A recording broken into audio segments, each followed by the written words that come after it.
एक पोर्ट्रेट किसी का चेहरा तो कैद कर सकता है, लेकिन अगर उसमें उसकी कहानी भी कैद हो जाए तो इस आर्टवर्क के लिए मेरा मकसद सिर्फ उसका चेहरा बनाना नहीं था। मैं कुछ ऐसा बनाना चाहता था जो उसकी तरह महसूस हो, उसकी पर्सनैलिटी, उसकी यादें, वो चीज़ें जिन्हें वो पसंद करती है और वो छोटी छोटी बातें जो मिलकर उसे वो बनाती है।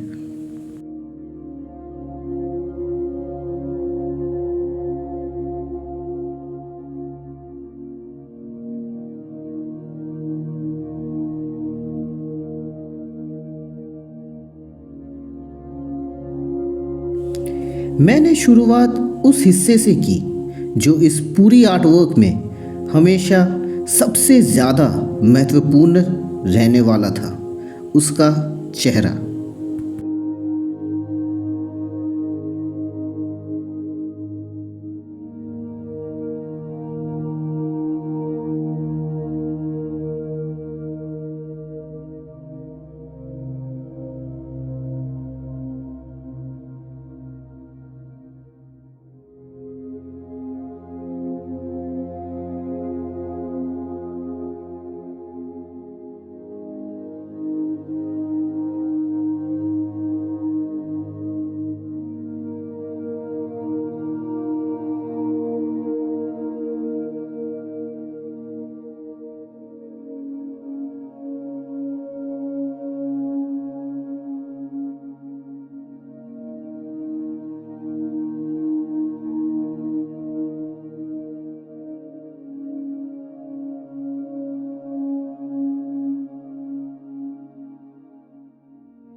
लेकिन सिर्फ एक चेहरा उसकी पूरी कहानी नहीं बता सकता था, इसलिए मैंने उसके चारों ओर बाकी सब कुछ बनाना शुरू किया। उसके बाल, उसके कपड़े, उसके रंग और वो छोटी छोटी चीजें जो सिर्फ उसी की लगती थी।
जितना ज़्यादा मैं इस पर काम करता गया उतना ही मुझे एहसास हुआ कि ये छोटी छोटी चीज़ें ही असल में सबसे ज़्यादा इम्पोर्टेंट थी।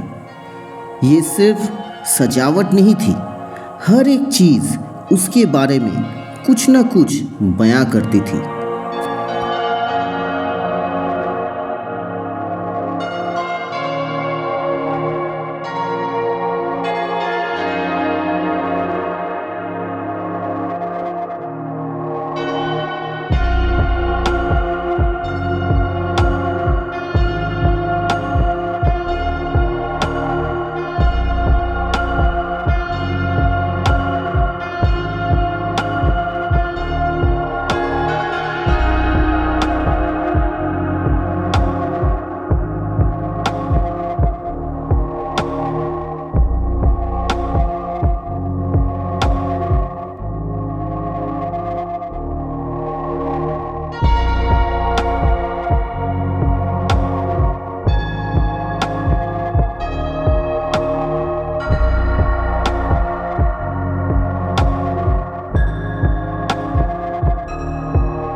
और यहीं से ये पोर्ट्रेट सिर्फ एक पोर्ट्रेट से कहीं ज़्यादा बन गया। मैं चाहता था कि उसके चारों ओर के ये पन्ने उसकी ज़िंदगी के कुछ हिस्सों जैसे महसूस हो। उसकी यादें, उसकी पसंद नापसंद, छोटी छोटी प्रतीक और उस इंसान के कुछ अंश जिसे इस आर्टवर्क को बनाते बनाते मैं जान पाया था।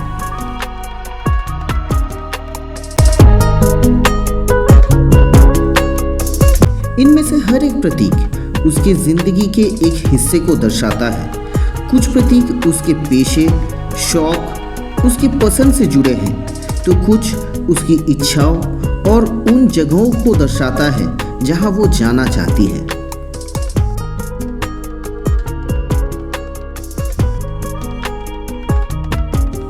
जहां कुछ प्रतीक उसके भावुक और संवेदनशील पक्ष को दर्शाता है, वहीं कुछ प्रतीक उसके मजबूत व्यक्तित्व की झलक भी दिखलाता है।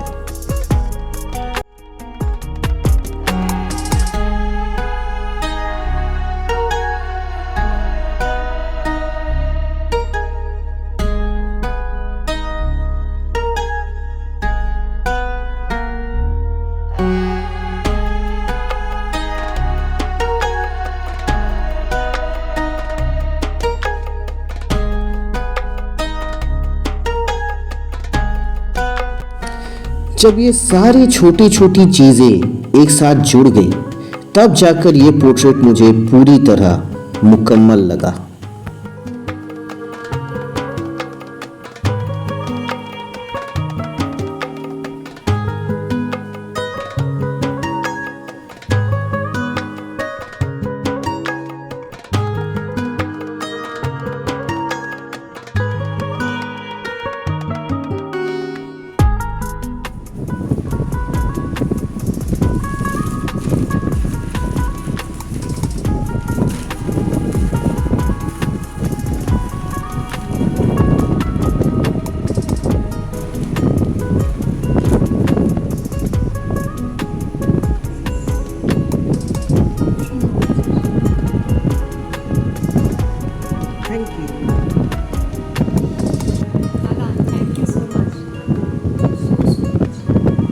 हैप्पी?